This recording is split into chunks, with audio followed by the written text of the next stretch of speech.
Hey guys, this is a book review for Joy of Cooking, 4,000 favorite recipes. So this is a huge book. You can see that's the sizing there.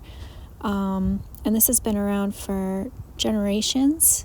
You can see it's just recipe after recipe after recipe in here. A lot of things I've never heard of and maybe don't even know how to say. I think of this as an American classic, but it has recipes from all over the world. This is like almost a historical book. It just has so much in it, and it's been a reference point for so many cooks for so long. It has educational pieces in there, so you can see going over different fish, Thai fish, different stir fries. There's Israeli couscous. So some recipes you might not expect to see in here when you think of it being an American cookbook.